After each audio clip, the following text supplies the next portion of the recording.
We are live. So thank you to those who are joining me right now and who will come into the stream in the next few minutes or whenever. Thank you very much.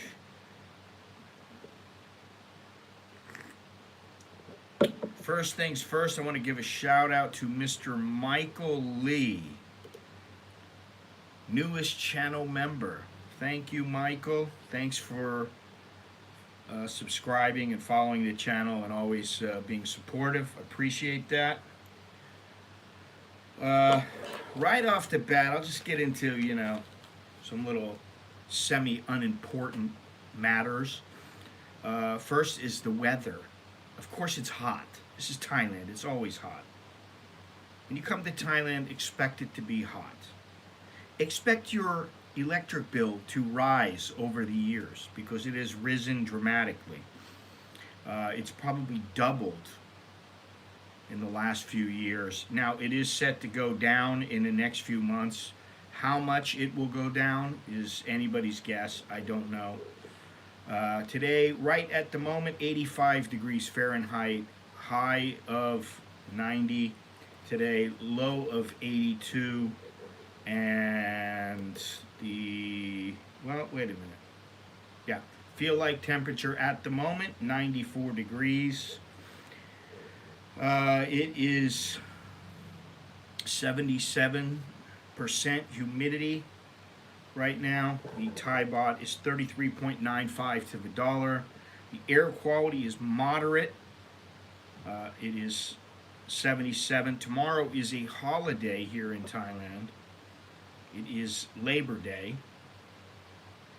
And the visibility is a rather nice 24 kilometers, which is 14.91 miles. So it's a clear evening tonight. Quite nice. So, as always, I can see it takes a few minutes for people to come in. I tried to put up a notice earlier today about tonight's stream. I may start streaming on the weekends. I don't know. It is called, I am calling this now the Daily Mallon, but, that doesn't give me much time off. And whether you believe it or not, it takes up a lot of energy to go online for a couple of hours every single day. So I appreciate your support, and it also takes up much of my day. And then, as I have been stating lately, I've been exercising regularly, and that takes a couple of hours, to go there, to get settled in, to do whatever you're going to do, and then to leave, and then to recover, and you got to leave and maybe get a drink or something. I always stop and get a coffee or after I guzzled a bunch of water. But yesterday we went in, and I say we, I mean my wife and I. Johnny, how you going? How you going there in Oz? The wife and I were going to go to a yoga class. Now, I've never done yoga. Mr. Jim, how you doing? Everybody, how you doing? I've never done a yoga class in my life. Johnny, I'm sure you've done yoga in your day. Same with you, Jim. You guys are a bunch of yoga kind of guys. I've never done yoga in my life. I played tennis. I've swam competitively. Good morning, Mr. Bruce. I played tennis. I swam. I wrestled. Played football. And then when I got out, I got more into kickboxing, Muay Thai, boxing.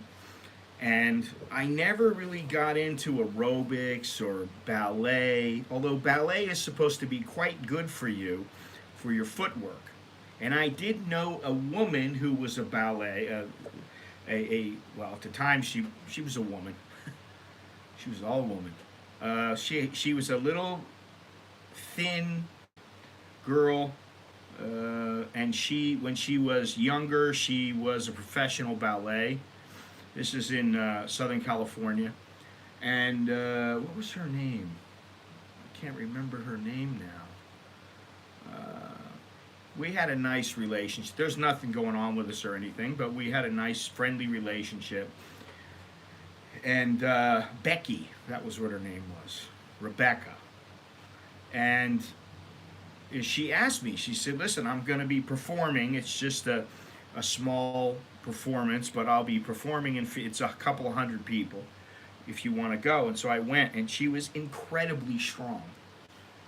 For being as skinny as she was, I was like, oh my God. You did ballet in college. Wow, Jim. That's surprising. So anyway, I did a little aerobics, and I was good at the aerobics because at the time I was very, very fit. I like watching it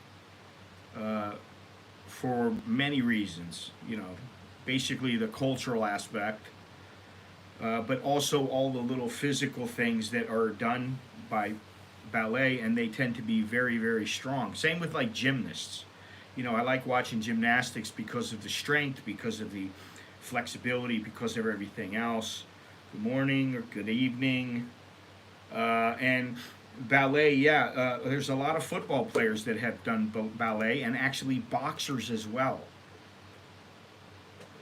So anyway, yesterday, if you watched my stream yesterday, we were going in to go do some yoga. I was like, you know what? My buddy told me you might be a good person for yoga because you have all these joint issues, and you used to be fairly flexible. It might be good for you. So I said, yeah, and I never took it. I never did anything with it. We went in yesterday to go do yoga. My wife got it wrong, and what we did was a core class where we basically functioned basically did things that had to do with your core. We did a lot of stomach exercises, a lot of twisting, and it was pretty tough.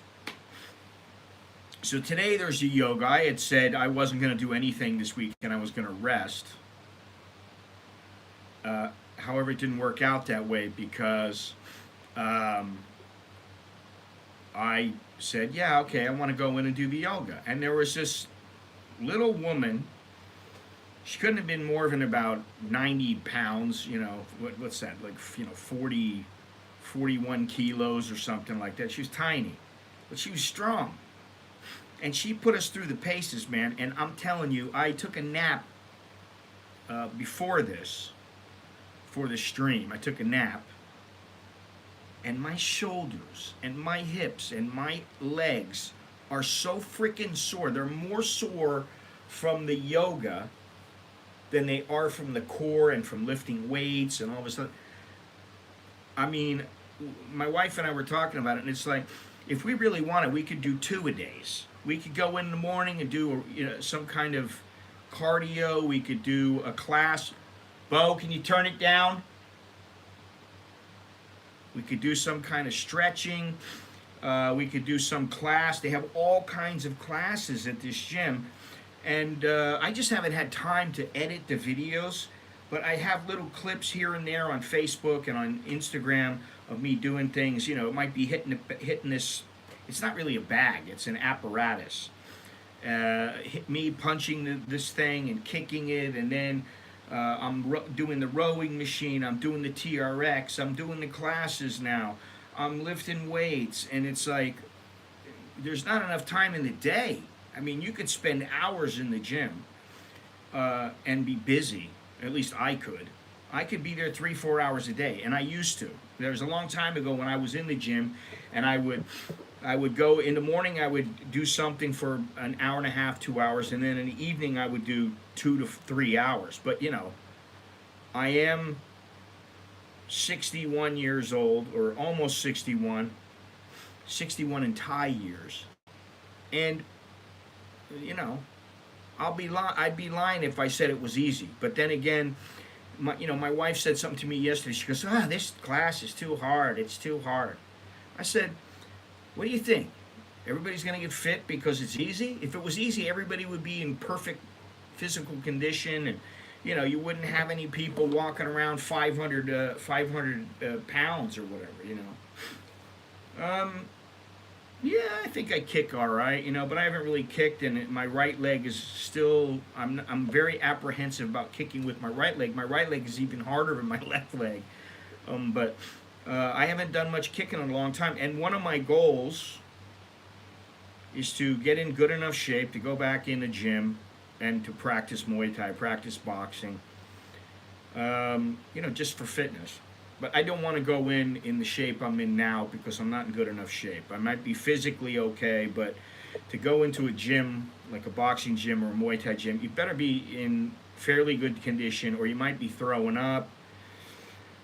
And you're not going to get the most out of it. So that's why I kind of want to do it. Anyway, I did the yoga today, and man, that little woman twisted us up, and she was very good because she would say, "Oh, if you can't do it, one of the things that you do is you are down on your hands like this. You're on the floor like this.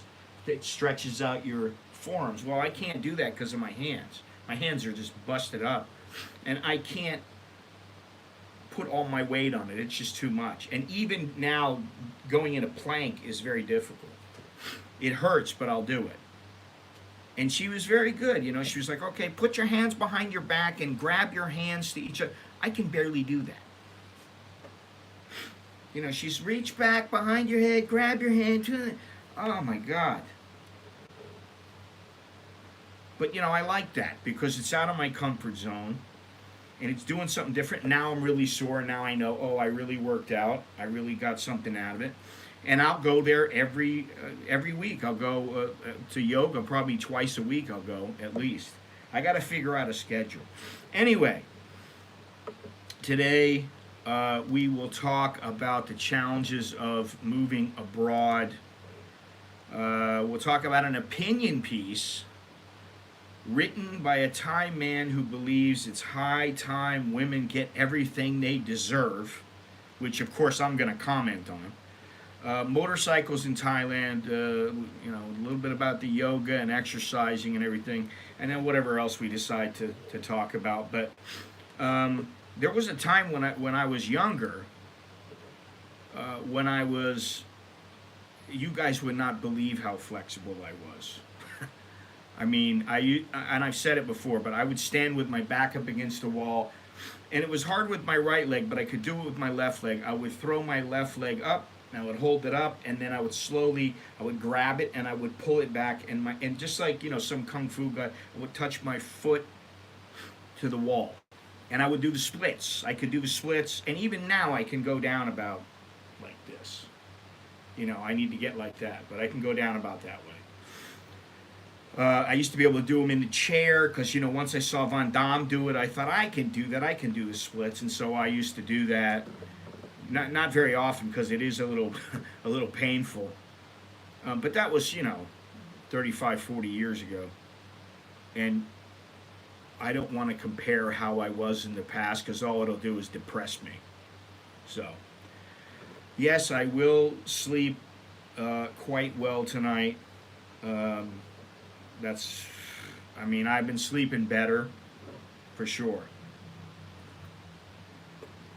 Just ordered motorcycle ramps to get my bike on and off the truck so I can take it with me to the islands on holidays.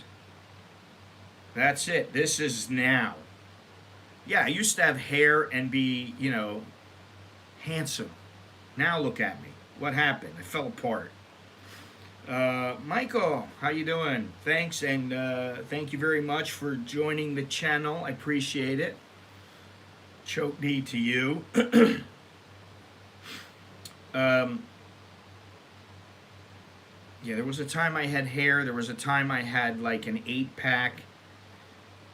I'm talking about my stomach. Now it's like, it's a 1-pack, but at least I'm starting to see some muscles under the fat, and I'm starting to feel better, and that's what it's all about, I guess. Although, sometimes I think, all right, so what does this get me? Well, maybe it makes me live longer. Maybe it just makes me feel better right now, and I think it does. So I think it is important to get out there and do something all the time. I've been saying that the last couple of streams. Get out there and start moving. Do something. I like the guy. He's got a channel, and I don't, give shout outs like this very often. Not that it probably matters to him, but he's got enough people following him. The name of the channel is Swolenormous, and he's quite big on IG, on Instagram. And his motto is, go to the fucking gym. Oh, I don't want to go. Oh, I need my milk today. I need the titty. Oh, I'm not feeling good. I've got a headache. Just go to the fucking gym. And my wife and I have really stuck to that. She doesn't feel like going. I'm like, go to the fucking gym. Alex is upstairs. I'm like, hurry up. You gotta go to the fucking gym. Good morning, Steven. Phew, guy. Every evening, guys. Just preparing some classes. Hope you're all well. Saw you assaulting the bag in the gym on Instagram. Ouch. Yeah, I like kicking, but it's one thing kicking low. It's another kicking high and kicking that way. And I don't know that I can kick very high anymore, just because. Well, at the moment I can't. I don't believe I could, but it wouldn't be very strong. So it's pointless to do that. But anyway, it's good exercise. It's fun, and I like what I'm doing. So the first thing is, a while back I talked about a guy who was knocked off his motorcycle by an incoming vehicle on the island of Koh Samui. And he was on the phone with his girlfriend. He hadn't hung up the phone. And then she heard him, I guess he was going down the road, and he collided with a truck, and she heard it all. So he went into surgery in Koh Samui in the hospital. He had numerous skull fractures. He didn't have a helmet on, and he was operated on, and it was a success. He was expected to regain consciousness within hours of emerging from the operating room. Now this is let's see here, what's today? That's about 6 weeks ago, almost 2 months ago. Mr. Monash, I hope you are well. Long time no see. It's good to have you in here. You have to go already? You're a busy man, Michael. Thank you once again, and I'm sure I'll see you soon. Let's see here. Didn't they ban that a few years ago? Well, I also booked a room for the Rocket Festival. Oh, you're going to the Rocket Festival. Yeah, I can't. I hate to say this, but, and I've said it before. All right, take it easy, Michael. I've said it before, but once you've gone to these things a couple times, for me, I lose interest. But I lose interest very easy, very very easily. I lose interest with these things. I can only go see the Wat Prakeo. I can only go see Wat Arun. I can only go see even Klong Toi. I can only go to these things so many times, and then after I just go, I don't want to go again, unless they got something a little different angle for me to go see. My wife's pushing me to go to Chinatown, which I haven't been there in a while, and I may go, but I am going to go on that the Green Bridge soon. I'm going to stream in the morning at some point, probably this week, from the Green Bridge. If you don't know what that is, it's a nice pathway that's up elevated, and you're walking all over the place. So I plan on doing that, and as well as other things. So we'll be busy. We'll be doing some different things here, because I haven't been on that Green Bridge. I have not done that yet. I've not walked it yet. It's also called the Green Mile. because it's a mile. Anyway, getting back to this guy on the motorcycle. The extent of this guy, his name was Jay Bridgehouse. He's 32 years old. The extent of his injuries was such that he slipped into a coma following a brain bleed. He eventually succumbed to his injuries on March 18th, so about 6 weeks ago, after he suffered a second brain hemorrhage and contracted pneumonia and sepsis. Jay's devastated family are now trying to raise funds to cover the cost of their son's medical care, repatriating his body and funeral. His mother said Jay was still in the coma, and then his kidney and liver function started to decrease. His organs were shutting down, and immune system wasn't strong enough to fight the pneumonia. From then, he just rapidly declined. We were all with him by his bedside and watched him slip away. Family claimed they had taken out multiple credit cards to fly from Stockport to Thailand on short notice in the days after learning about the crash. There's a GoFundMe page set up by his sister that has raised £27,000 towards a £50,000 goal. It says Jay was in Thailand chasing his dreams for the future. He's a much-loved, fun-loving, and often teasing big brother. He's an avid Manchester United fan and watched the games whenever he could. He has been known to blast out a tune version of Tom Jones' Delilah on the karaoke whenever he had a chance. And here's the thing, okay? I may not say anything about this, but, I'm always talking about the whole motorcycle thing and how dangerous it is, and how even just driving here is pretty dangerous, and you have to be very, very careful. And if you're on a motorcycle, you better make sure that your insurance covers it, because you can end up like this. Now, the thing with this guy is he leaves behind 5 children. Okay, he's only 32 years old. He had 4 kids of his own, and one was a stepson. And that's, to me, is very sad, because they will forever remember him and remember how he died, and that's just, it's unnecessary. And if you are going to ride, then you definitely should have a helmet on. I always like it when these guys who are on Grab, they go, "You want a helmet?" "Yes, please, give me the helmet." I mean, it may not save you, but then again, it might. So why not just put it on? And anyway, my point is, Jim, especially if you go, did you say you're going to Koh Samui? To the islands.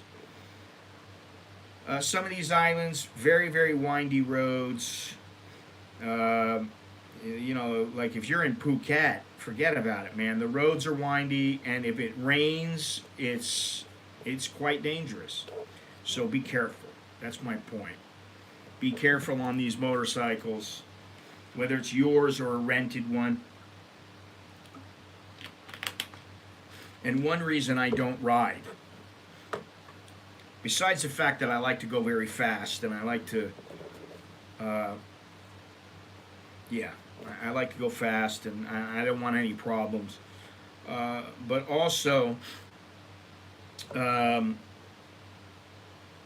had accidents. I've had 4 or 5 accidents on motorcycles, and one of them I had a cracked spleen. I almost had to have my spleen removed. Fortunately, they didn't have to remove it. But it was close. They were like, "We're going to have to monitor you," and I was in the hospital for a week. I couldn't work for like 3 months, and it was, it was bad. The thing is that, and I know this is cliche, but even if you dress in chaps, you've got a great helmet on, you got a full face helmet on, not one of these little plastic pieces of shit. You go down and you may not die from the fall, but you might get hit by another vehicle. You might get slammed against a tree or something like that. So, um, if you decide to ride, I would say make sure that you're safe. And I don't want to come off as someone. Oh, I'm so in fear of it. But listen, all I rode in the States was motorcycles. I had a couple of cars, but most of the time I was on a motorcycle all the time. I had big bikes, 850. I had from 650 up to about 9. I had a KZ 900, which at one time was the fastest production motorcycle. I had a Suzuki GS 850, which the 1100 was the fastest production motorcycle at the time. And I've told this story before, but actually, when I was about 16, my father had what's it called, enduro. You can ride it on the street, but you can ride it on the dirt. And so one day when he was gone, I thought, I want to ride that motorcycle, not ever having ridden a motorcycle before. And I laid the bike down, and I got road rash. And I didn't say anything, and about 2 days later, he was in the garage looking around. He saw the bike, and he's like, "What's this?" And he asked me what happened. And then finally, I was like, "Can you look at my leg?" And my leg was starting to become infected from the road rash. And so I had to have my leg scrubbed. They squirted it with Physoderm and just scrubbed me, and it was agony. It was not fun. And I had a scar for a long time on my leg because of that. There's that road in Phuket where there are daily critical accidents. That's the one from, like, down in Patong to Phuket town. And that's what I mean. There's all these roads, and, think about it. Use your brain. Some of these guys who are driving, I don't know how they got their license, or maybe they don't have licenses. And I always joke about it, but the reality is, I'm being, facetious, but it's the truth, and that is, some people are coming from the farm, straight from the farm. Somehow they get on a motorcycle, they get in a truck, and they're driving. Maybe they drove a truck around the village or whatever. But they get into the big city, and they're just dangerous, man. And in Thailand, you need to really watch for yourself as opposed to, drivers watching for you. They're not going to watch out for you here. You got to watch out for yourself. So, it really, I don't know that it's really worth it. Well, this guy was on Koh Samui.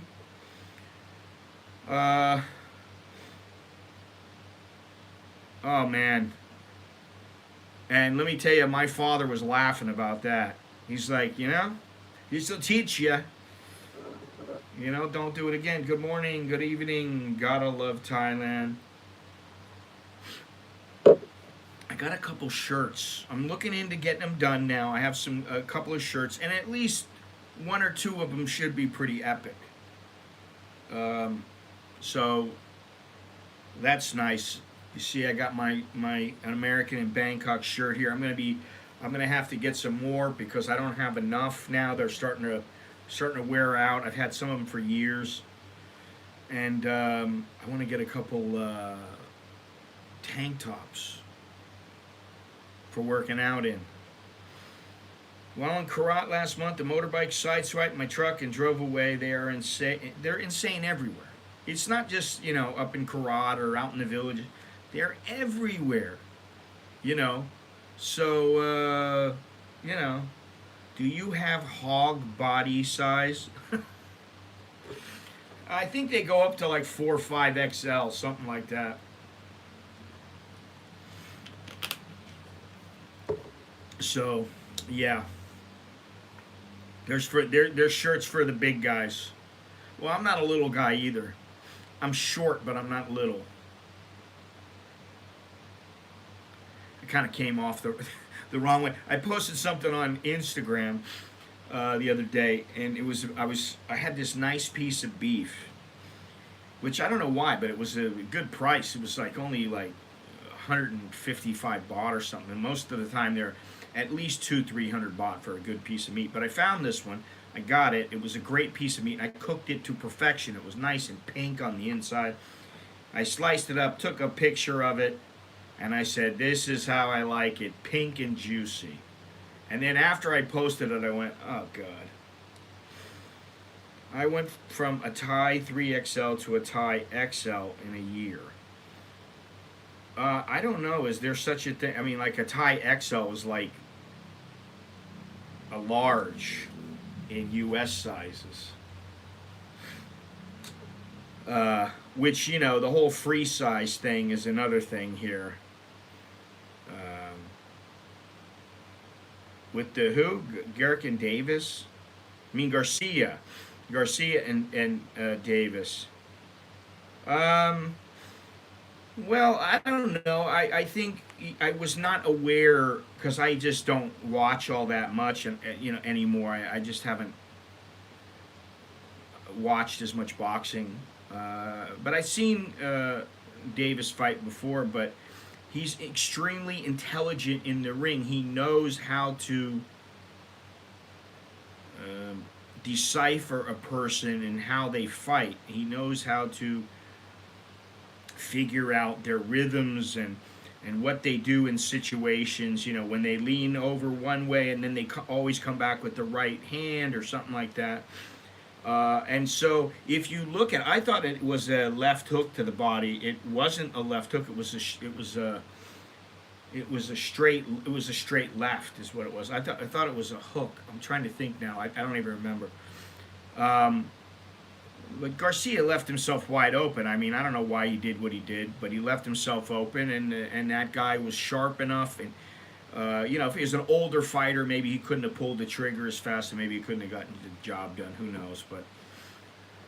But now, one more thing here. I found this article, and this is back about a month ago. And the name of the article was in the Thai Inquirer. It's time for media to change viewpoint when it comes to age and women. And then they've got a picture of a woman who, you know, she's got nose rings in, and I don't know, she's got some green stuff in her hair. I don't know what the hell it is, but it says, "Women United will never be defeated." Listen, honey baby, I hate to tell you. If men wanted to defeat you, they would defeat you anytime they want. And I don't mean to be facetious. I don't mean to be a smart ass or anything like that, but it's the truth. Hey, thank you, Suwan. Thank you, and a big shout out to you. I appreciate that. Thank you very much. But anyway, I find this rather hilarious when... And I love seeing these things where, like, a woman thinks that she can fight a man, or she thinks that she can play against a man. And, you know, I think John McEnroe got a whole heap of criticism because he said, listen, you know, some young guy is going to be able to beat, who's, you know, number 500 in the world, can beat Serena Williams and Venus Williams, or one of them. I don't remember which one he said, but she was like number one in the world. He said he'll trounce her. And sure enough, it happened. She got trounced. She got destroyed. How many times have women gotten in a boxing ring with men? And 99% of the time, they get the holy hell beat out of them. I got news for these women. If they really wanted to go up against men, generally women are not weapons builders. They're not builders of, you know, they're not inventors. They just don't do it. So I don't know how in hell they think that they're as strong as they think they are. I'm not saying that they can't be strong or anything like that. Of course they can. There are women that are far stronger than me, far stronger than you. But on the whole, they are not. Now, this guy starts out this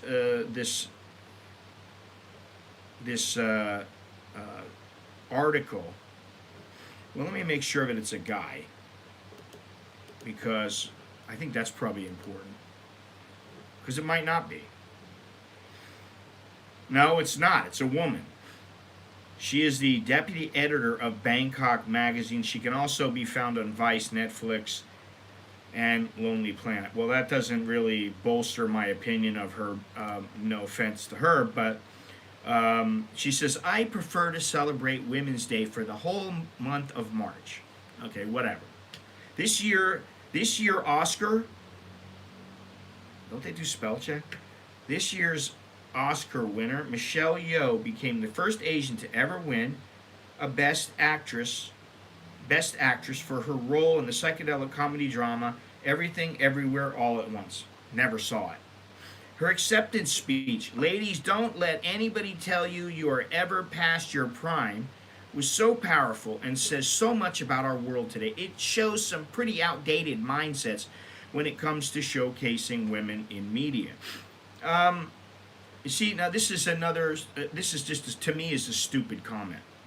She's an idiot. It shows the pretty outdated mindset. No, this is the thing. There are roles for older women and there are roles for young women. If a woman is supposed to be hot, if she's 50 years old, she's considered a MILF, or she's considered, an older cougar. If she's 25 years old and she's beautiful, she's hot. Most people don't think of some 60-year-old woman. I don't care how many times Heidi, what's her name? What's the model's name? Heidi something. She was married to Seal. What was her name? What was her name? Heidi something. Okay, she's the German supermodel. And when she was young, listen, they don't get to be supermodels for nothing most of the time. I mean, some of them, they look like shit when they don't have makeup on, but most of them don't. They look pretty good, and a little makeup does the world for them. She's been a good-looking woman for a long time. However, I guarantee you, if she's, how old is she? What is her name? Something Berg or something like that. Yeah, okay. Heidi Klum, I think that's what her name is.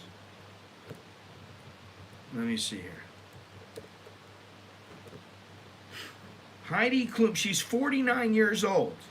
She's still kind of, she's, no. Yeah, she's 49. Okay, she'll be 50 in June. How many kids does she have? Well, she's working on husband number 3. She's married to a guy now. Been married for 3 years. She's popped out 4 kids. Now, I don't care what she looks like on Instagram. My guess is that she's got some droopage. So, how is she going to compete against some other younger model? She's not. The only way she's going to is if they need older women. So this woman's point here, don't let anybody tell you you're past your prime. You're past your prime for certain roles. Not trying to be a dick about it, but that's how it works. If they're looking for somebody who's a hottie that's 25 years old, they're probably not going to put in some chick who's 50 or 60. This is what I like right here. The mainstream media has always been trying to make a big deal when women grow older. You may be familiar with headlines like 40 ways to look better after 40, 50 ways to look fabulous at 50, or it's okay for older women to date younger men. Side note, I didn't know it wasn't okay. When was this ever an issue? So it's okay for older women to date younger men, but when older men date younger women, it's frowned upon. Oh my God, he's a perv. Cradle robber, those kind of things. For some reason, unlike men, Women seem to have an expiration date in our age or looks. On the other hand, men keep getting praised for getting older with terms like silver fox or zaddy, to name a few. I've never heard of a zaddy. If Leonardo DiCaprio was a woman, the mainstream media would have had a heart attack. Now, here's the deal. The thing is that what do men value? I'm not getting any comments. Nobody wants to say anything because they're scared their wives are going to just tear them apart if they see any of what they write. But let's face it. When most guys get married, they get married when their wife is young, when they're maybe they're in their 20s or something like that. They get married. They get married because the wife has something about her. She's got a good personality, but they're also attracted to her. Most guys don't say, "Oh, I'm gonna marry the ugliest woman I can find." Maybe they're in a position where it's the only woman they can find. But you don't have 22-year-olds for the most part. I know there are guys out there who do this, but you don't have 22-year-old guys who are going, I gotta get me a senior citizen. I think they're smoking hot, She's got 5 kids, but hey, what does it matter? You don't get guys doing that because they don't value that. They don't value some older woman like that, unless maybe the woman is their sugar mom. So I don't get this lady's, this is like misguided thinking. I'm sorry, she's kidding herself, and if I had a chat with her, I would make sure I set her in her place because she's completely off in this article. For too long, women have been told that their worth is tied to their youth and beauty. Okay, so then what's it tied to? The pressure to conform to society's narrow beauty standards has been particularly intense for women of color, including Asian women. Get the fuck out of here. Really, this chick is starting to piss me off. Oh, it's so intense. No, it's intense for everybody, I guarantee you. Any woman who's like 30, 35, it doesn't matter if they're Thai, American, British, Aussie, they start getting a little older, all of a sudden they got the crow's feet, and they're like, oh my God, I'm getting old, because they know. Men want them when they're young so that if they're going to breed with them, if they're going to mate, as in nature, that's what they want. They don't want some old woman who might have problems with the pregnancy. And this is not a gender-specific type attack. This is just the facts, nothing but the facts, man. We've been subjected to harmful stereotypes and fetishization, reducing us to exotic objects of desire rather than complex individuals with our own stories and talents. Now, I'm not saying that that they're not complex. I mean, women are complex. Nobody understands women.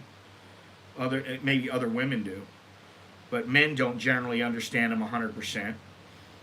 Or if they do, it takes them years. And the fact that they're exotic objects of desire rather than complex individuals with their own stories and talents, and they are valued for that, for being an object of desire. Well, what does that tell you? This is the way men function. This is men. Men don't look at a woman and go, oh my God, she's got the greatest brain, and I think she's so smart, and she's so. No. Maybe after they sleep with them or after they go out with them a few times and they're getting ready to close the deal, then they notice, they go, hey, this chick is smart. Okay, that's great. I think it's great. But they don't go after women going, oh my God, she's she's got the nicest arms because she's so physically fit, I'm going to go after her because of that. No, they go after them because they go, hey, she looks good. The woman appeals to them. Men are visual, women are not nearly as visual. I got news for this lady. Michelle Yeoh's speech was a welcome reprieve from this damaging narrative. Honey, get the fuck out of here. It was a declaration that women do not have an expiration date. I hate to tell you. That's why guys marry their wife when they're young, so that they can age with them. They don't generally wait. I mean, granted, when you get to be 60 and you've been married a couple of times, your options are not, for the most part, unless you're in Thailand like in Pattaya, or it's a sugar daddy type relationship, you're probably not going to find a 20-year-old who, I've said it all the time. I say it all the time. I'll continue to say it, and that is, if you're 60 or 70, especially if you're not in decent shape, you're not going to find yourself a young woman of 21 years of age who's looking at you going, man, that guy is fine. I love his saggy balls. I love his wrinkles. He's awesome. You're not going to find that. Okay? I mean, maybe some guys hold it together, and I consider myself, for the most part, I've held it together at least somewhat. Somewhat better than others. But, you know, I need work, and I would say that most guys, they're not going to get that response from women. And, you know, sorry if you guys can't handle that, or you women who are watching can't handle it, but this is the way guys think, and I'm not the only one, and I'm just telling you what the truth is. Over the BS of everyone has rights, with the exception of white middle-aged men or men in general. Yeah, I mean, let's face it, that's how it is. And, you know, oh my God, you can't say that. Yes, I can. Just because you don't like it doesn't mean I can't say it. What drugs does this woman take? Does she share? I wish a minted cougar found me when I was young. I might have been able to retire earlier. Yeah. You know, I mean, when I was young, I mean about 20, I had my fun. And I thought it was the biggest deal of, you know, I was the junior by 10 years. Now looking back, it wasn't such a big deal. It was a call to action, urging women to reject the limiting beliefs imposed on us by society and to pursue our dreams and passions no matter what stage of life we are in. Well, I don't disagree with that. Why shouldn't women be able to go after whatever they want? However, if a woman goes after what she wants and she's not with the right guy, and the guy rejects her because she's busy going after what she wants, she shouldn't be surprised. Her words are a reminder that we do not have to conform to anyone else's standard of beauty or success. We can be strong, independent, and successful, regardless of our age or appearance. And as women, we have the power to support and uplift each other. How many women support and uplift each other? What you see is catfights. What you see is cattiness. What you see is jealousy. That's what I see most of the time. I mean, yeah, I see people supporting each other. I see women supporting each other, but I also see men supporting the women. And sometimes it's done because they're the Captain Save-A-Ho. They're the knight in white shining, what is it? The white knight in shining armor. And, you know, these reasons are not good reasons to support the women. Yo's Oscar speech was a much-needed reminder of the strength and resilience of women, particularly those who have been marginalized and underestimated. Well, if you underestimate a woman, then that's a mistake, because you shouldn't do that. Or a man. It was a call to action urging women to reject harmful narratives, especially by the mainstream media. Oh yes, and the fact that someone says that, you know, men, they prefer women who are younger. When a woman is 35 and she's got a couple of kids, you know, she is not at the top of the food chain anymore, because guys don't want to take care of someone else's kids most of the time. I mean, you know, sometimes, but not always, that's for sure. To reject harmful narratives, especially by the mainstream media, and pursue their dreams and passions no matter what stage of life they're on. Did they write that twice? No, but this was a very poor article for someone who has written as often as she has. Now, let me see. I'm going to try to find her and see if I can find some photos.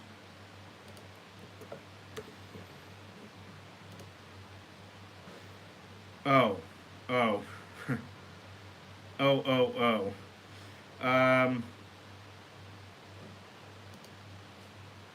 She needs to get to the fucking gym. And I'm gonna post this. Oh God. Did that work? Oh, there's too many that sucks. Yeah, this is crazy. I don't know how I can do this to where I can shorten it. Um, wow.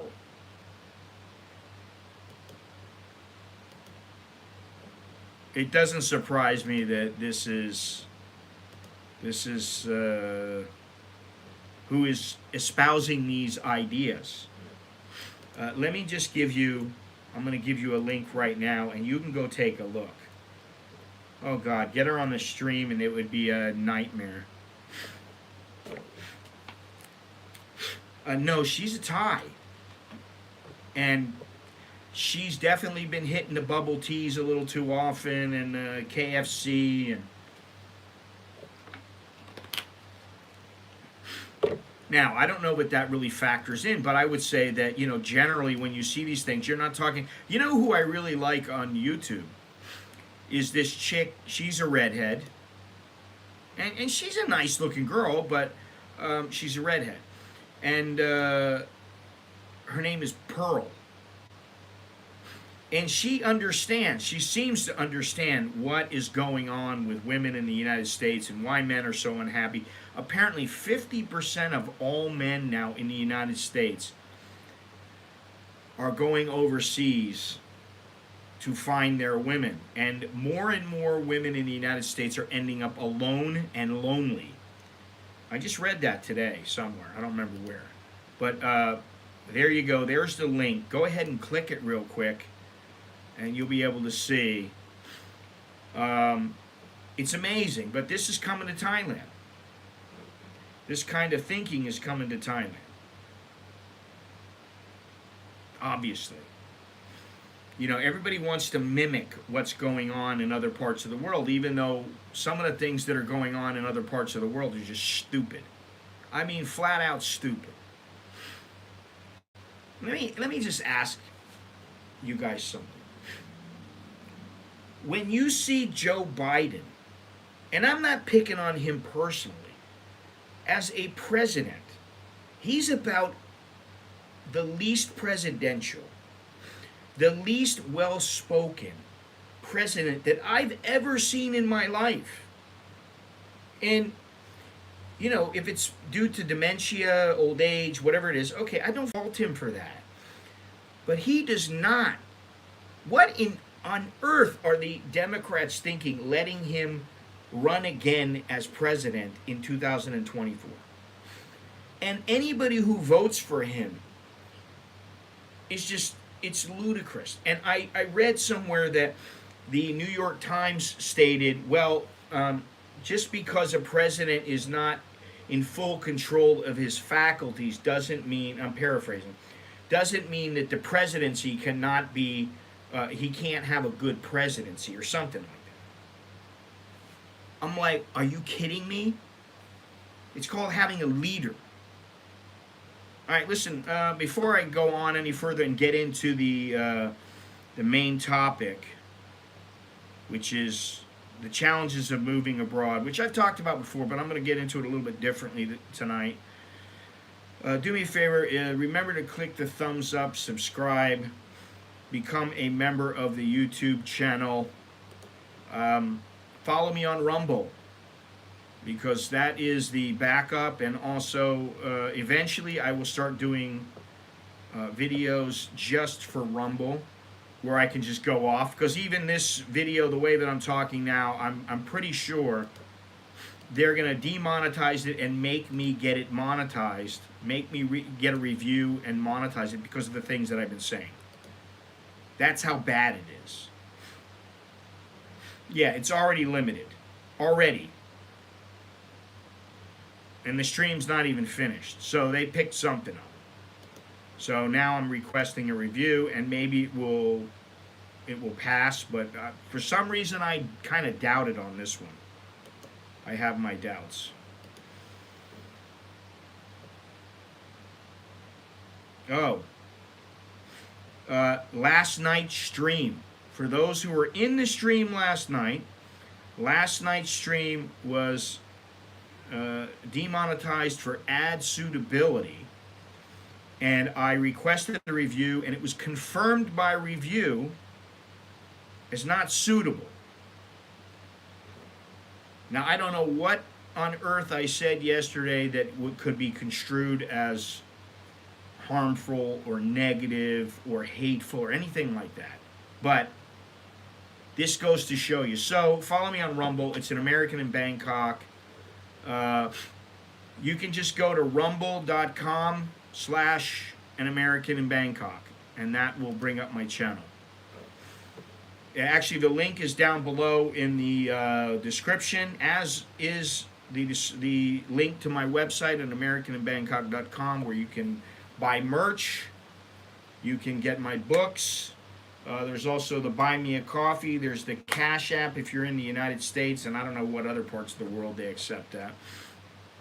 Like I said, you can hit the join button below the video window and become a sponsor on YouTube. I still have Patreon. You can become a Patreon patron. You can follow me on social media. I'm probably most active on Instagram now, at least in the stories. And if you can't do any of those things, then just keep on watching.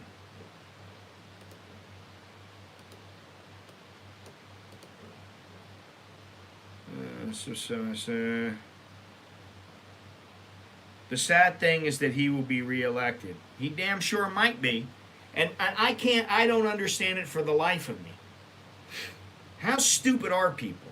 And I'm not saying, DeSantis or Trump and these guys are going to save the world. I don't think any one guy is going to be enough. I think it's going to take years. And I don't like the direction of the country. I don't think a lot of people do. And that's so, I don't want to beat a dead horse, but I've said this before, and that's why. And when I start hearing from certain people in the States that these issues that keep popping up, whether they be racial or political or whatever they are, that they're spreading and they're going into the smaller towns, and when I hear this kind of stuff, it's worrying. However, I don't live there, and I don't want to. But if I got to live there for a year or two to achieve some things that need to be done for us, for our family, for me, I'm more than willing to do that. Because it's a short period of time. I'll take the pain. I'll take the hit.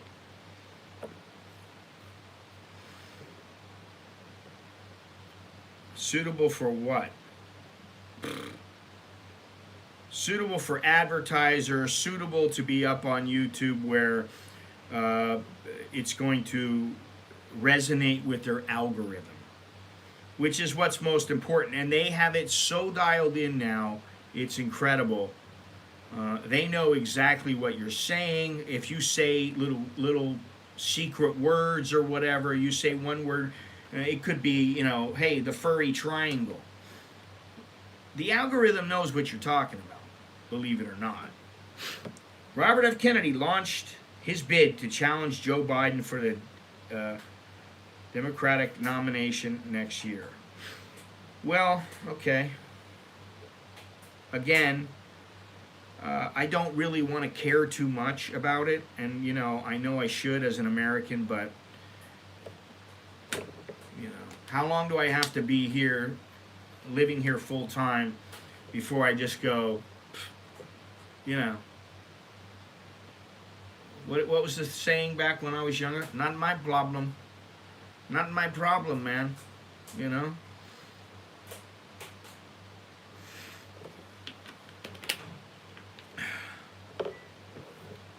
Mike Hunt. His name is Mike Hunt.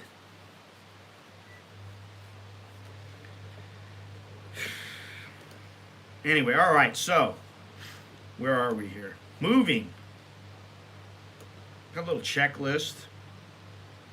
And this one comes from what used to be my old insurance company. And it was an expat experiences survey. Etna, it's only 500 expats. So that's not a real broad base to survey. Um, This article not only explores the reasons for the comments given, but gives advice on how to prepare for an international relocation. Now I'm gonna go over this real quick and figure out which is really legitimate. And they've got it broken down into 1, 2, 3, 4, 5, 6, 7, 8, 9, 10, 11, 12, 13, 14 different themes. The first is you got to have a support network.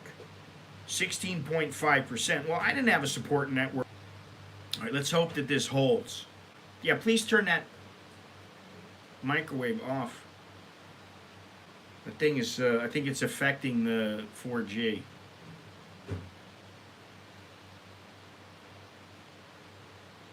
Finished. Now you notice we have no problems. Anyway, so I guess I wouldn't call it a support network that I had. It's not like I had a job and I came over. Okay, Joe from Human Resources is going to show you around, and then you meet everybody and you strike up conversations and you figure I'm going to hang out with that guy. Hey, let's go out for a beer tonight. It didn't happen that way to me.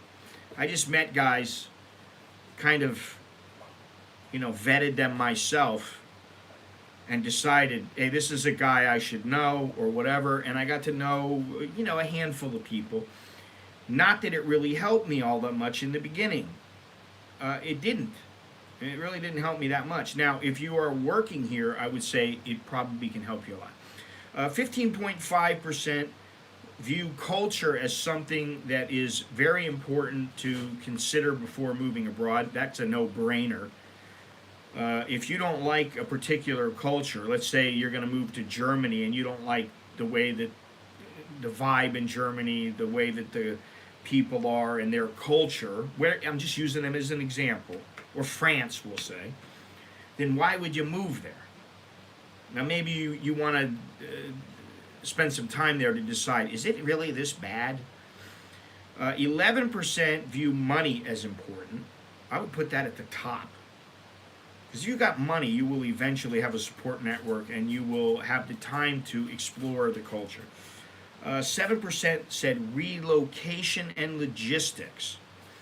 That can be a problem, especially, let's say that you've built up some substantial value back wherever you are. If you're in the States and you own 2-3 houses, and maybe you're renting one out to, one of your buddies or something, and you've got a couple others, one that you're moving from and you've got to sell it. The other one, you're like, should I rent it out? And, you got all these things to consider, not to mention bringing your stuff over. Personal miscellaneous, I don't know what that means. 6.5% family.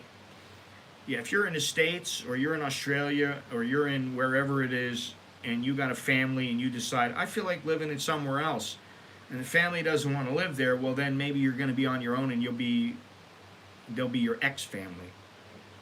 6.5% general, I don't know what that means. 6% specific regional knowledge. I would say that a lot of people in this stream have a lot of knowledge about Thailand, or at least a fair amount. So that's something that,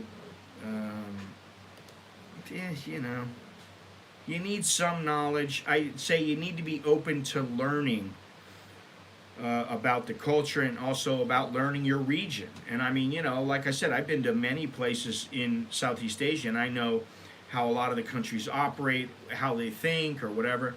I definitely think it's more difficult to move here today than it was when I came over. The notion of culture is so diluted these days. I treat people as I meet them. I think if you're just polite and you're understanding that maybe they don't do things the way you do, and that, if you see something that might seem abnormal, you got to take it into consideration that this is maybe the way they do things. So there's also that. let's see here. Housing 6%, healthcare 5%, which is surprising because in Thailand now there's a lot more retirees and a lot less 20-somethings than there used to be. And so you would think that the retirees would be very concerned about healthcare. I met this Swedish guy and his Thai wife, I'm assuming, on the Songtao the other day, and I just saw them yesterday. And, I just said hello. But the guy was telling me, I don't know how old he was, but he goes, oh, yeah, the big problem is the health care. Once, maybe he was 70. But he's like, you got to be able to get the health care. So that's something else. Either that or you got to have a lot of money.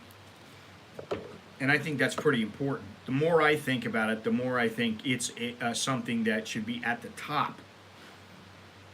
Career and work, for people who want to come over here and start a career, generally they have to put the time in back wherever they are before they're allowed to come to a place like Bangkok where a lot of people want to come, they want to work.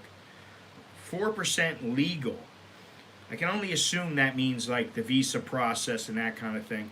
Traffic and commuting, weather and climate, both 1.5%.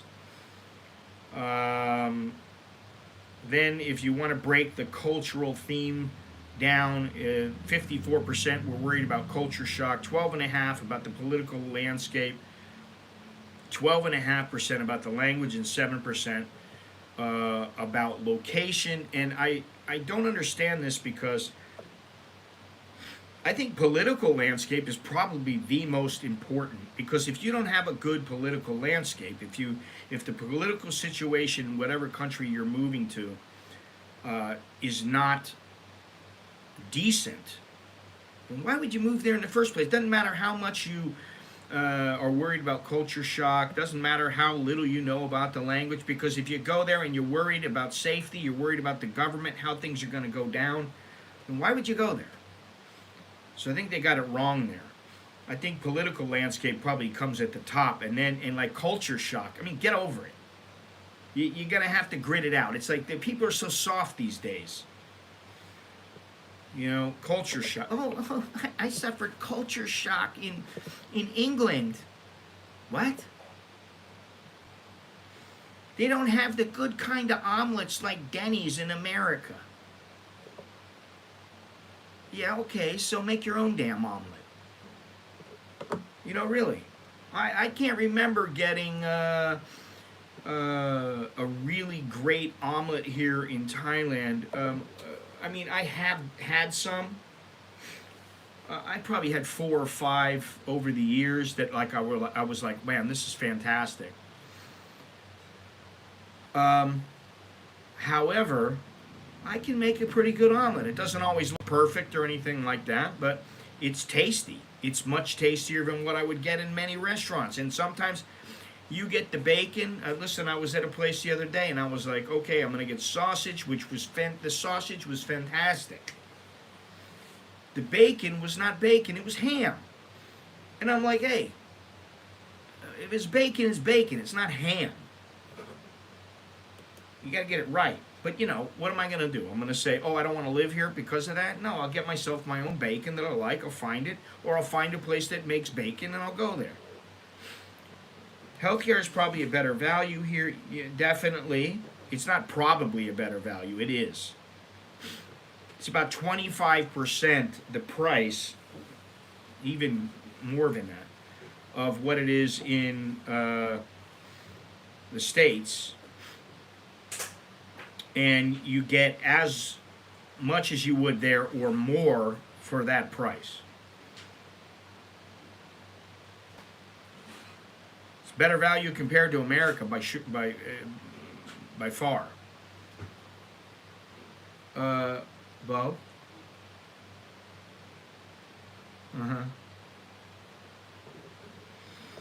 So we have the only person missing today here in the Mallon household is Nicholas. He'll be gracing us with his presence tomorrow. but Alex is chowing down right now. Say hello, Alex. Just say hello. He's got food in his mouth. You eating? Hey. You eating mommy's fried rice? Oh, noodles? Oh, okay. The wife, I think she learned from my mother about meal prep. Because my mother is a master at the meal prep. So every week she makes up a bunch of stuff, and then Alex, I don't have to cook it for him. I don't have to cook that much anymore for anybody, which I kind of miss, but then sometimes I don't. But she makes up, a bunch of different dishes. She puts them in the fridge, and Alex is good to go. He throws them in the microwave, or heats them up or whatever, and that's the way it goes. Yeah, but you're in Sweden, you're paying a higher tax than you are for sure in Thailand. I don't know about in the States because it depends on what you're making in the States, and but people are being taxed more, not less. Listen, I could go on and on about the governments and all that, but you guys know I'm not fond of any government. The importance of a support network. It comes as no surprise that the most common theme, well, it's kind of surprising to me. Don't miss as your wife, don't miss the mess. Huh? What? Scott is you, don't miss as your wife, don't miss the mess. Is that Australian English, or I don't know what you're trying to say.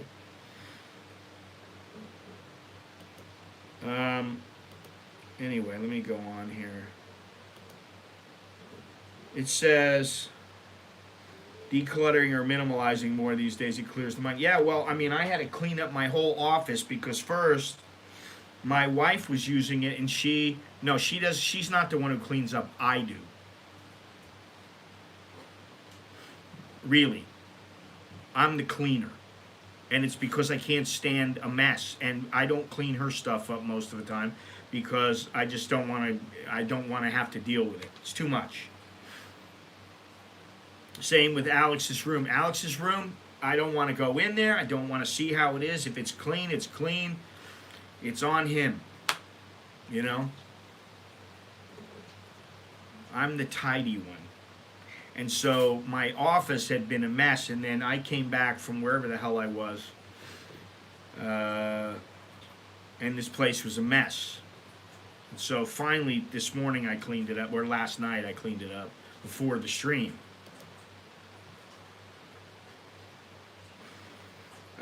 Anyway, the most common theme our expat respondents wish they'd known relates to missing their family and friends. You get over that.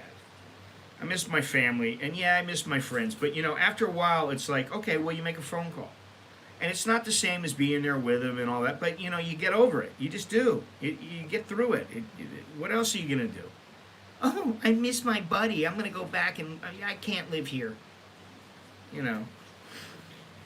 I do know people that they're like, oh, I can't leave my children behind, or if I leave, I'll be leaving my mother behind. I understand that, but I left when I was a lot younger, and so I figured I got some time, Loneliness and the challenges of finding and making new friends in community.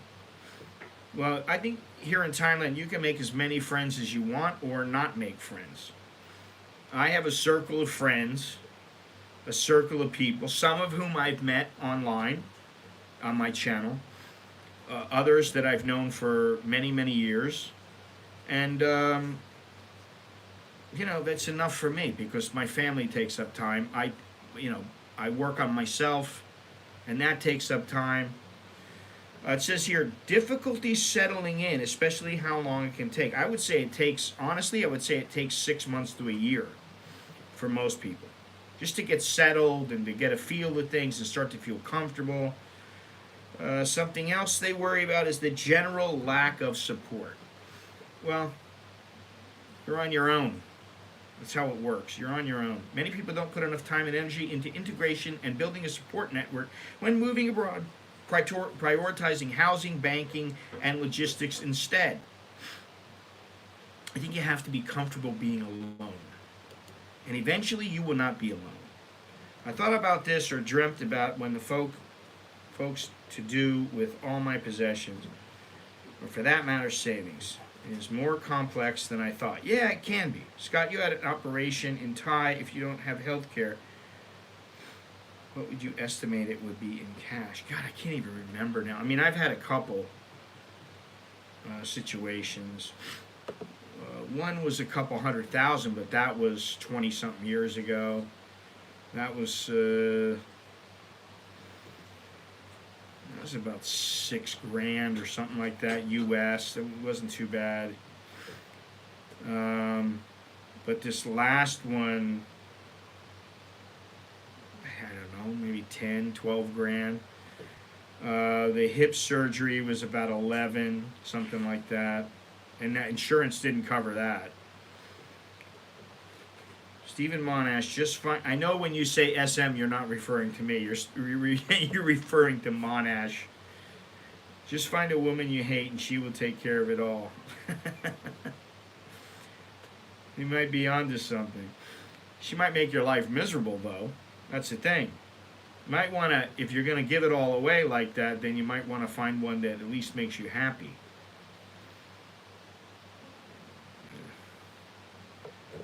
You know, I think everybody comes to the point where they go, oh, instead of saying, I still need to do this or I need to do this, they just go, all right, I'm going to do it. And then they get it done. And hopefully they get it done before they pass as opposed to afterwards when that's impossible. And I do know a guy who he had been married, but I guess the marriage hadn't been formally registered with the United States government. And he was incapable of signing anything because he was too weak. And he really did not want to sign the paperwork saying that he was getting married to this woman, or that he had been married to her. But because they had children, he went ahead and had somebody take care of everything for him with the embassy. And then, you know, his wife, it made things a lot easier for his wife. Because I guess they had been married in Thailand, but they hadn't formalized it with the U.S. government. And so, as he was an American, it was benefit them to register the marriage with the embassy. And you know, so he almost missed out, and it was only because of his buddy, who's also my buddy, that he got it done. So, all right, let's see some other stuff here. How to build a support network quickly. I love how insurance companies tell you how you can meet people. Research local expat communities. Social media is a good place to start. You know, even on YouTube, I'm sorry, and even with all the subscribers I have and everything like that, I'm still careful. Like, I don't want to, somebody just messaged me on Instagram, hey man, I'm coming to Thailand, I want to meet up with you. I'm like, why? I got stuff to do, man. I don't know you. You know, not to be, you know, standoffish, but I don't view online and social media as the place to start. I say you come down, you look around, you do your scouting mission, you meet a couple of people, maybe you figure out one or two of them that you'd like to become friends with, and you keep in touch with them, and hopefully, you know, things work out and you end up friends. You know, it's kind of like let's go here and then, you know, oh hey buddy, you want to be my friend? I mean, you're online. Hey, maybe we could meet up and have a coffee, man. I mean, I know it happens, but like to me, it's just seems like a long shot. But then I'm old school. I'm older. This is not how I did things. What is this? Expatriate mental health. Key things to know before you go. Assimilating and integrating into the culture. Respondents said they didn't realize how different their new life would be. They also said they wished they'd learned a bit of a new language before they made the move. And then it says, advice, try before you buy. Isn't that what I say all the time? Try before you buy. Go there and, check it out. Hence the reason for going to, at least one of the reasons for going to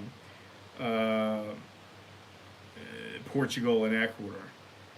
Love you, Scott, long-time listener, and I wouldn't want to meet up with you. I'll feel too weird, like I wouldn't want to bother you.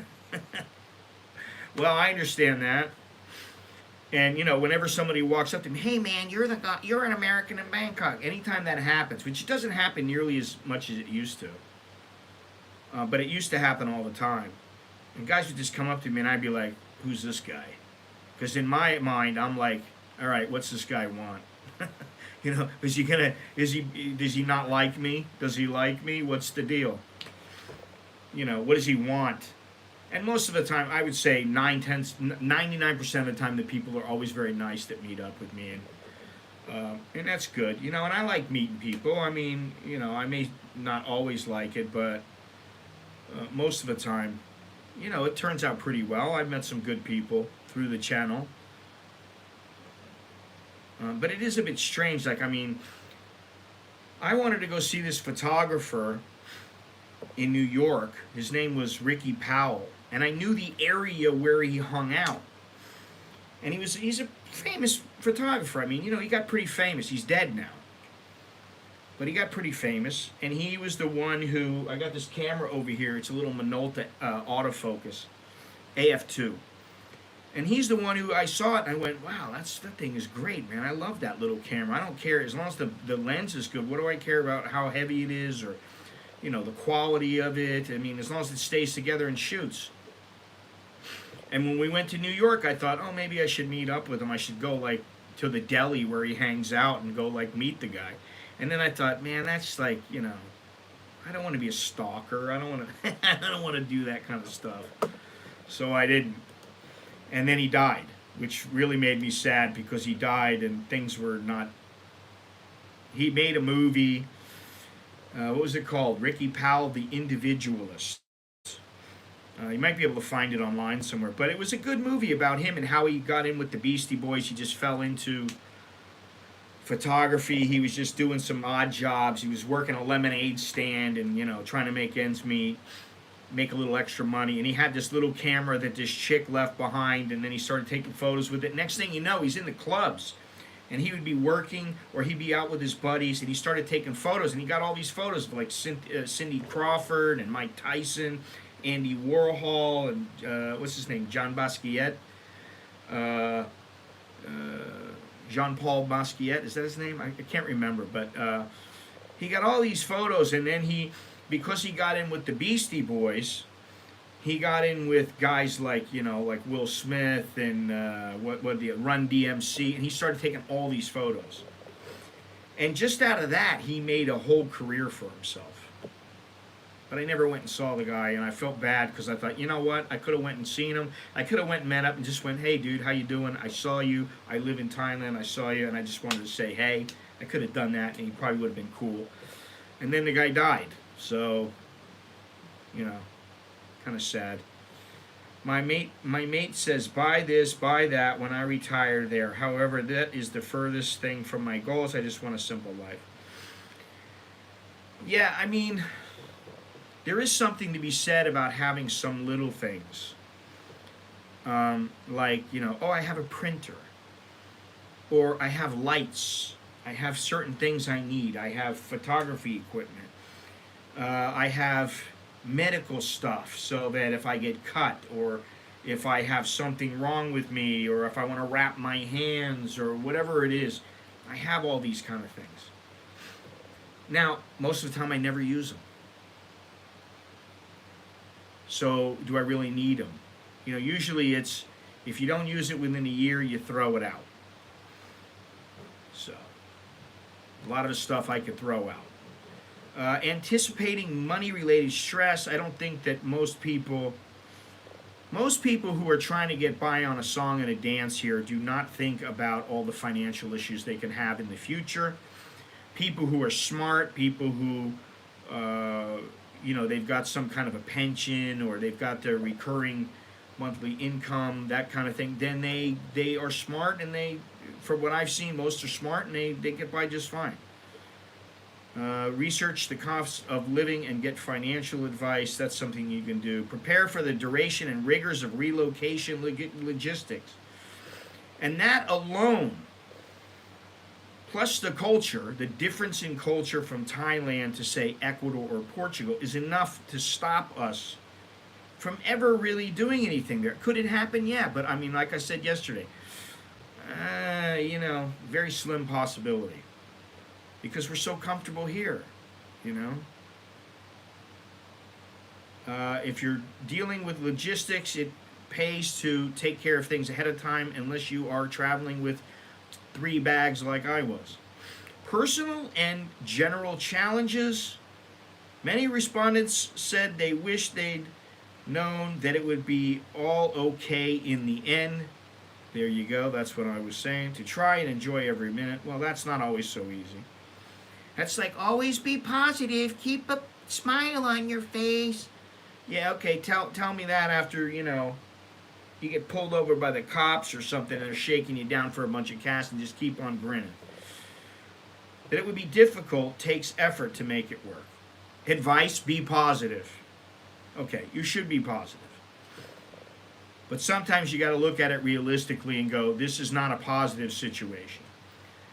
Face up to the realities of moving with a family in tow. God, that is not an easy task, and I would say you better do a lot more research if you're going to move with your family. Challenge related specific regional knowledge. Get to know the country before you move. Well, that's a must. And that's why I would never go, okay, I mean, I know a little bit about the Congo, but I don't know that. I don't know as much. I don't know anything on the ground.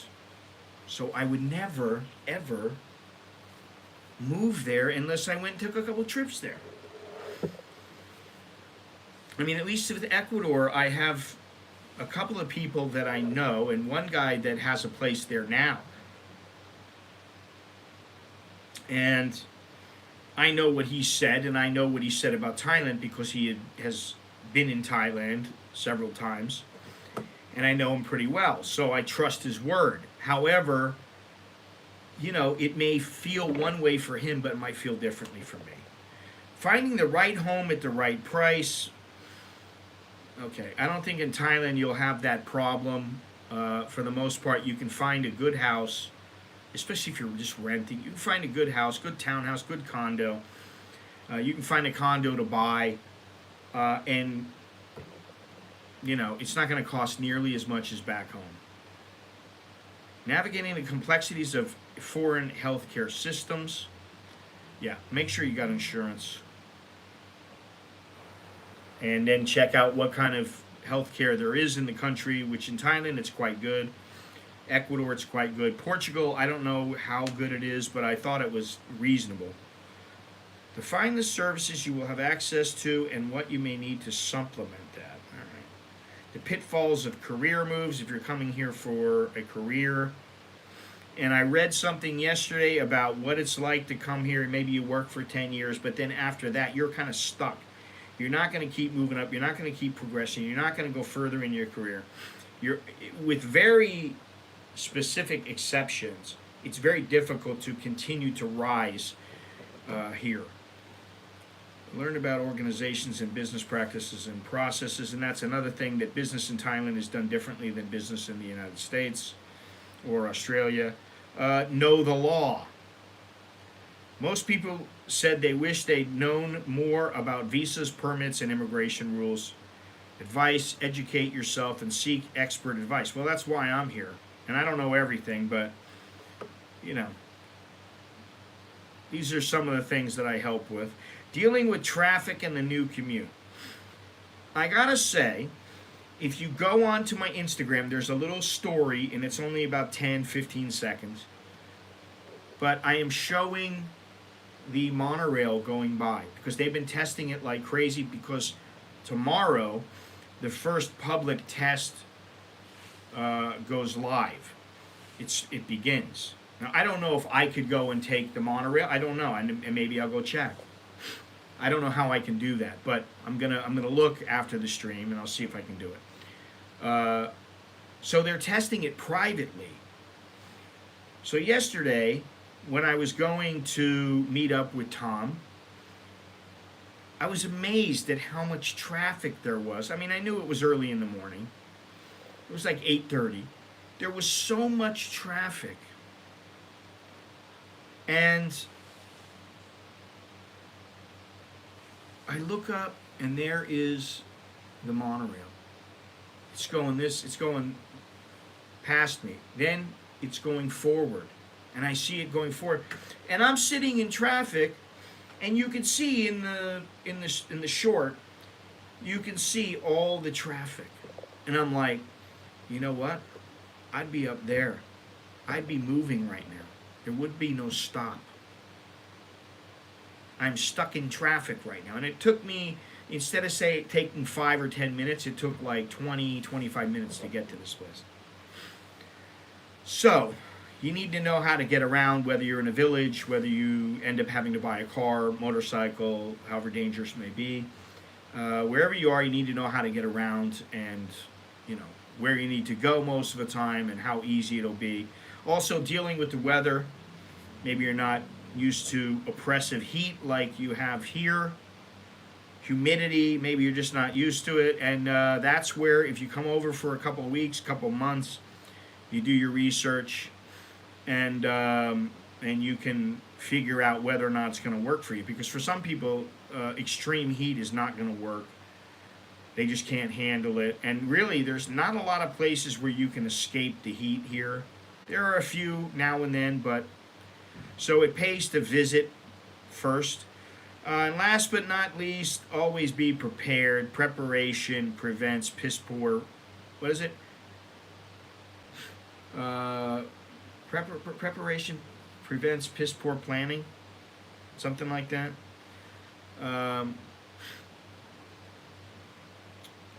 The needs of people moving abroad for the first time. You need to think about how to help yourself be healthy, happy, and make sure you have quality health care and services such as pre-planning.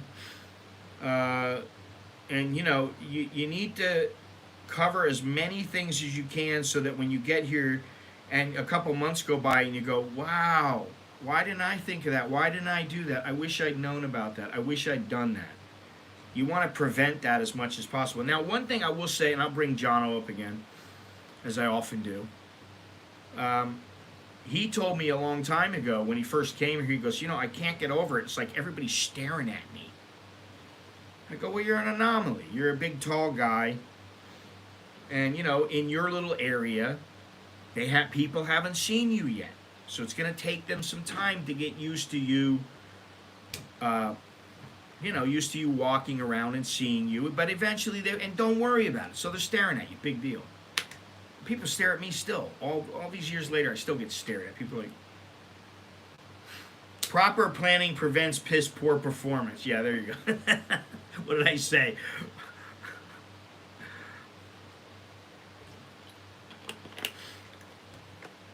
Anyway. Yeah, I mean, I still get that. And, it depends on where I am and, the number of people around, or, if I'm dressed kind of weird or something, which I don't usually dress all that weird, but, you're going to get that. So you got to get used to it. And then you just got to go, oh, well, so they're looking at me. Hey, how you doing? So what do you cop, And then, boom, that diffuses the whole situation. Because sometimes they're a little bit apprehensive about talking to you. They don't know, does this guy speak Thai? I don't speak English, or my English no good, or maybe they speak English but they're just shy to speak it. So, you got to get used to all these things. And that's why I always say, spend a little time, or be extremely patient. If you don't want to spend the time here making a couple of visits, then just come here and hang out in an area where maybe they speak some English, and slowly get to know the place. And after a couple months, you should be able to handle things on your own. If you can't, then maybe you're just lame. I mean, really. You got to have an open mind, and you got to be willing to understand that they are wired differently than you are. They may do things differently than you do. And sometimes I often go, what kind of stupidity is this? Why are they doing that? And then I go, well, maybe I'm not seeing it the right way. They're doing something completely different. So, it's about your perspective and how you keep an open mind and all that other kind of stuff. Sometimes you can plan too much and it blinds you to other choices. And like I keep saying, the best laid plans often go awry. John Steinbeck. And that is the truth.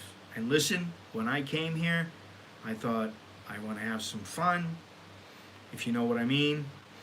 And I want to have some adventure, which I did.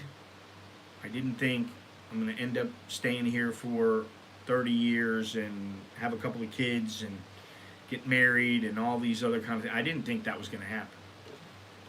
Sometimes things kind of happen and you go, all right, I like this.